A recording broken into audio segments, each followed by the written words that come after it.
Olá pessoal, sejam bem-vindos. Eu sou o professor Thiago Benoliel e hoje nós estamos na segunda aula do módulo básico sobre os mecanismos de controle da expressão gênica. E na aula de hoje a gente começa a falar um pouco sobre o controle da expressão de genes em procariotos, ou seja, nas bactérias. Tá? A gente não vai entrar muito no controle de arqueias, porque é um assunto já muito específico. Então o que a gente vai estar vendo aqui é mais voltado realmente para o controle das bactérias, tá bom? Bom, gente, a ideia é o seguinte, bactérias, elas controlam o DNA delas para a transcrição. Então existe um mecanismo ali que pode ativar ou desativar um gene no momento da transcrição, certo? E aí esse mecanismo para as bactérias já é mais do que suficiente para que ela tenha o seu metabolismo, o seu funcionamento normal. Bactérias são muito simples, elas prisam pela velocidade. Se você começa a colocar muitas etapas de controle, uma atrás da outra, como é o caso da gente, né, dos eucariotos, o sistema fica muito complexo, mas ele fica lento. E bactérias não podem arcar com isso, as bactérias precisam de velocidade. E é por isso que elas prisam por um sistema mais simples, mais direto de controle. Então é um controle no nível transcricional, certinho? Maior parte do controle, né? Claro que existem, né, algumas exceçõezinhas. Muito bem, gente. Então, começando por aqui, a gente tem aqui uma definição que é importante vocês pegarem, que é a diferença entre um promotor, né, um gene, que ele é constitutivo, e um promotor, um gene que é induzível, certo? Eu digo promotor e gene porque o que diz, né, normalmente, se o gene ele é constitutivo ou induzível, é a região promotora, tá? Então, aquela região que fica 5' do gene, né? Então, você tem o gene mesmo aqui, a região codante, que é o que vai ser transcrito. A região promotora fica antes disso, que é o local onde você tem o reconhecimento da maquinaria de transcrição para poder começar realmente a transcrição. Essa é a região promotora, ou então promotor, certo? É o promotor que normalmente define essa diferença. E qual é a diferença? Genes que são constitutivos, eles estão sempre sendo expressos. O tempo todo. A bactéria está dividindo, está trabalhando, está crescendo, enfim. O que ela estiver fazendo, aquele gene vai estar funcionando. Então são genes que são ativos constantemente, tá? Por isso o nome constitutivos. Normalmente são genes do metabolismo básico. Então genes, por exemplo, das enzimas da glicólise, a maioria é constitutivo.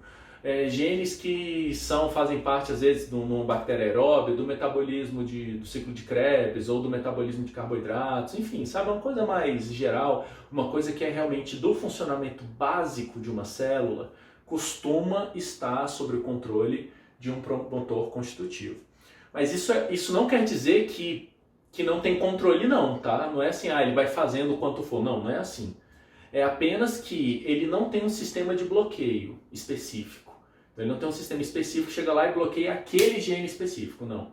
Ele pode até ser bloqueado por mecanismos mais gerais, né? Então, dependendo da situação da célula, ela pode, né, ter um mecanismo mais global.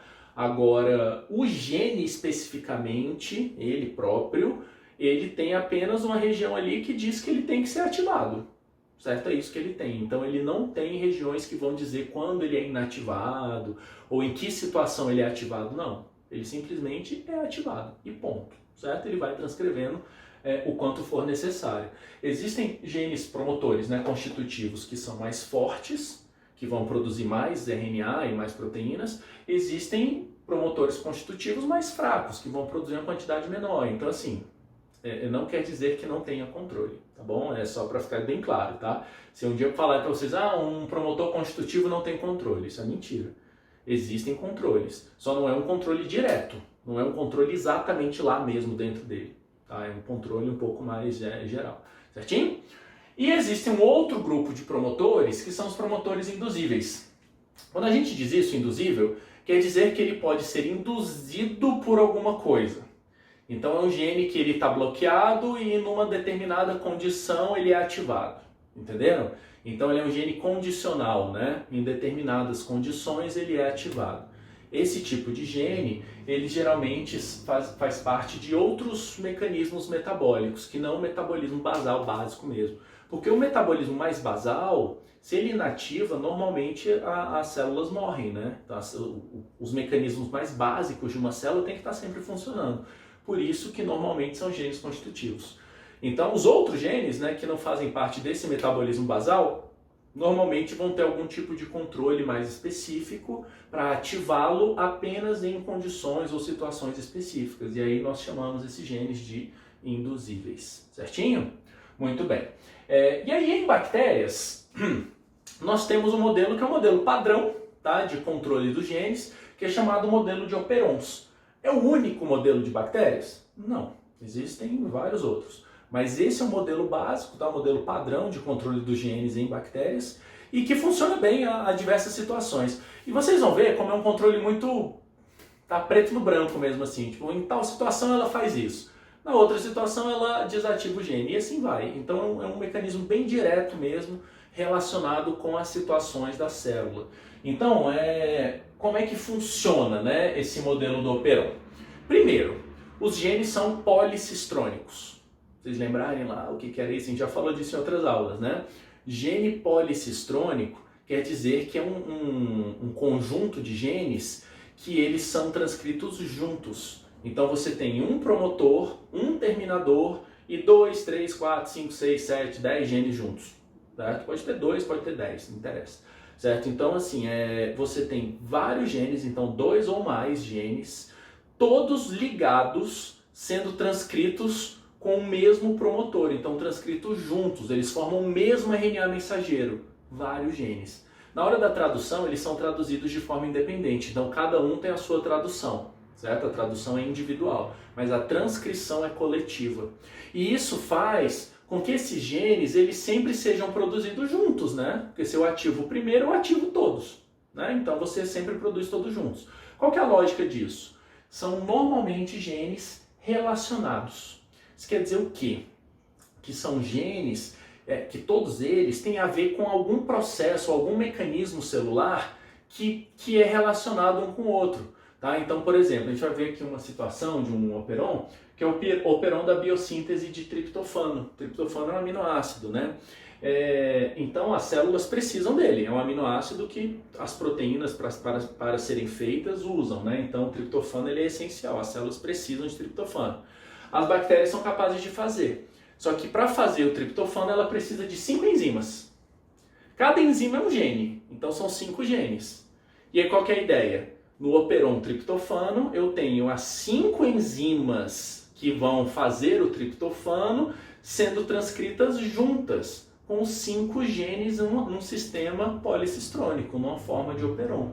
Sacaram a ideia? Então são genes que estão relacionados. Os 5 genes eles são transcritos juntos e quando você faz a produção das 5 enzimas, elas trabalham juntas para poder fazer o que ela tem que fazer, que nesse caso é sintetizar o aminoácido triptofano. Sacaram a ideia? Então são vários genes associados sendo transcritos tudo de uma vez. Tá? Isso é a ideia de um gene policistrônico. Qual que é o ponto para ser um operon? Para ser um operon, esses genes policistrônicos, eles precisam ter um controle na região promotora ou em alguma região próxima, ele é associado ao promotor, que nós chamamos de operador ou região operadora. A região operadora, ela pode fazer parte do promotor, ela pode estar junto ali, né, dentro da região promotora. Como ela pode estar em outros locais também, tá? Dependendo do gene, da estrutura, ele pode estar em alguma outra região. Mas o mais comum é que esteja dentro da região promotora, tá bom? E o que é essa região operadora? É uma região que ela vai se ligar a alguma proteína, certo? E esta proteína que vai se ligar ali é responsável por inibir o gene, então bloquear a ação do gene, ou então ativar o gene. Então, dependendo, né, da proteína que se liga na região operadora, você pode ter um inibidor, que vai bloquear o gene, ou você pode ter um ativador, que vai realmente fazer o gene ser transcrito. Certinho? E aí, qual que é o lance dessa região operadora com essa proteína, né, com esse operador aí que está ligando? O que vai dizer se a proteína liga ou não é algum sinal do ambiente, algum sinal da célula. Então, se é um gene, por exemplo, para você fazer triptofano, pensa comigo, gente. O meu objetivo é produzir um aminoácido, é fazer triptofano. Quando que eu vou fazer triptofano? Em que situação? Qual é a única situação que as células vão realmente precisar fazer triptofano? Quando acabar o triptofano, né? Quando não tiver mais triptofano dentro da célula. Então, quando o triptofano estiver acabando, nós temos que ativar esse operon, concordam? Porque ativando o operon, eu produzo as enzimas, eu sintetizo o aminoácido, eu produzo mais do aminoácido. E aí você repõe o aminoácido que está acabando, né? Agora imagina, eu estou cheio de triptofano, tem aminoácidos largando da célula, tá cheio, cheio, cheio. Para que eu vou manter isso aqui ativo? Vou produzir mais aminoácido? Já tem demais. Então, quando eu tenho muito triptofano, eu vou desativar o operon. Sacaram a ideia? Então, esses sinais, né, que eu coloquei aqui, ó, essa regulação por sinais, são justamente esse tipo de sinal. É uma regulação ambiental mesmo, bem direta. Tem um aminoácido? Não precisa do gene, então eu desativo o gene. Acabou o aminoácido, agora ativa. Ativa o operon, porque aí você vai ter a resposta. E esse controle se dá exatamente na região operadora. É nela que você consegue perceber esse sinal, então entender, né, o que está acontecendo ali na célula, no ambiente e tal, para que o gene seja ativado ou desativado. Certinho? Então esse é o controle de operons. Você vai ter uma regiãozinha operadora lá dentro. Vamos dar uma olhada aqui em mais detalhes, ó. Aqui no trip dá pra gente ver isso melhor. Então, como eu disse, né, esse operon, triptofano, são 5 genes. Eu coloquei com letras aqui, tá, o gene E, o gene D, o gene C, o gene B e o gene A. Tá bom? 5 genes, cada um deles codifica uma enzima. As 5 enzimas são necessárias para a célula da bactéria sintetizar o triptofano, ela fazer o aminoácido. Tudo bem? Na região 5' do gene, nós temos aqui o promotor. Então, em roxo, né, tá aqui, ó, essa região promotora. Dentro da região promotora, nós temos essa regiãozinha vermelha, ó, que é essa daqui, ó, né, que é a região do operador. Então, estão vendo, ó, é além do promotor, né? Você tem a região promotora, dentro dela eu tenho ali um operador. Tudo bem? Que é uma outra sequência de DNA que está ali dentro, né? E aí, o que esse operador faz no caso do triptofano? Gente, existe uma proteína que ela reconhece esse operador aqui, o operador do operon triptofano. Então, é uma proteína específica. Essa proteína específica ela é um inibidor, certo? Só que ela só reconhece aqui e se liga realmente, ó, vou desenhar ela aqui, ó, e se liga realmente nessa região operadora, ó, pronto, ficou bonitinho, né? Quando nós temos dentro dele um triptofano, olha aqui, ligado. Então esse azulzinho aqui que eu acabei de pôr é o triptofano. Então vejam, ó, quando o inibidor, vou escrever aqui para vocês, ó, inibidor, certo? Está ligado mesmo a um triptofano, esse que está aqui dentro é um triptofano, TRP, certo? Quando você tem essa ligação realmente, esse inibidor ele se liga ao operador. Ligado no operador, gente, olha o nome dele, ele é um inibidor. O que acontece? Uai, gente, imagina, você está com seus genes aqui, o promotor aqui. Aí me vem um inibidor deste tamanho e liga bem no meio do promotor. Como é que vai chegar a RNA polimerase? Como é que vai chegar o sistema de transcrição para transcrever? Não vai. O promotor está ocupado, vocês estão vendo? Ele está bloqueado, né? Então, quando nós temos essa situação, onde o inibidor está ligado ao triptofano, ele realmente se liga ao operador, o gene como um todo fica bloqueado, nós temos um gene inativo. Então, nessa situação, o gene está inativo, certo? Aí, meninos, pensem comigo. Tem triptofano, né? Se tem triptofano, eu não preciso realmente ativar esse gene. E é por isso que ele está inativo ao triptofano aqui dentro. Quer dizer que tem. Então, enquanto tiver triptofano na célula, em quantidades suficientes, né? O triptofano vai estar ligado nesse inibidor. E enquanto ele estiver ligado no inibidor, o gene, o operon, fica inativo. Aí agora veja uma segunda situação. O triptofano está acabando. O aminoácido está acabando. Começou a acabar esse aminoácido, vai ficar aminoácido aqui dentro? Vai estar acabando, gente. Como é que ele vai ficar aqui dentro? Né? Então esse inibidor, ele perde o aminoácido, ele não vai ter mais triptofano ligado dentro dele. Porque simplesmente não vai ter mais triptofano. O triptofano da célula está acabando. E aí nessa situação o que acontece? O inibidor ele solta aqui do operon. Ó, então o inibidor agora está sem triptofano. Ó, vou escrever aqui, ó. Inibidor sem TRP, né? Então nós temos aqui uma situação onde o inibidor não está ligado ao aminoácido triptofano. Se ele não está ligado, ele não consegue reconhecer o operador. Ó, esse operador aqui é só o zoom, né? Peguei ele aqui. Então esse operador aqui, ele não vai ser reconhecido pelo inibidor sozinho. Por quê? Porque acabou o triptofano. Quando acaba o triptofano, o inibidor ele solta o gene, ele solta o operon está livre. Olha aqui o operon livre. O operon livre acontece o quê? Transcrito. Aí vem a maquinaria de transcrição, RNA polimerase, nananã, transcreve isso daqui, produz as enzimas e as enzimas vão fazer o quê? Triptofano, aminoácido. A quantidade do aminoácido começa a aumentar. Com a quantidade do aminoácido subindo, ele vai se ligando no inibidor, né? Ligou no inibidor, o inibidor volta e liga no operador, inativando o gene. Então você fica nesse vai e vem. Aqui, de cá, o gene está ativo, né?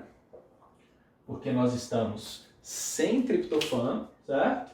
E de cá o gene está inativo. E fica sempre assim, tá, gente? Ó, enquanto tem o aminoácido, o gene fica inativo. Começou a acabar o aminoácido, ele desliga do inibidor, então o inibidor solta. O inibidor ele solta aqui do operador, libera o operador é ativado. E aí você começa a transcrever o gene numa boa. Olha como é simples, né? É simples e ao mesmo tempo muito eficiente. Por quê? Você ativa o gene quando precisa dele. A bactéria não fica ativando o tempo todo, fazendo, né, o aminoácido aleatoriamente. Não. Você ativa somente quando precisa. E é um mecanismo direto. O aminoácido está presente? Inativa, não preciso. O aminoácido acabou? A gente ativa, porque agora eu preciso dele, né? Então é um mecanismo de controle direto, certo? Nós chamamos esse tipo, tá, de operon, um operon que tem um sistema que ele é um sistema de controle negativo. Isso quer dizer o quê? Que a ausência de triptofano ativa o operon. Então, quando não tem triptofano, ativa o operon. Esse é um modelo de regulação negativa. Então, a ausência, né, da substância ativa o operador. Tudo bem? Então, resumindo, lembrem-se disso. Quando tem aminoácido, quando tem o triptofano, você inativa o gene. Inativa o operador, o operon como um todo. Quando você não tem o aminoácido, você ativa o gene. Porque o que esse gene vai fazer é produzir mais do aminoácido. Certinho, gente? Bom, então é isso aí por hoje. Muito obrigado, gente, e até a próxima.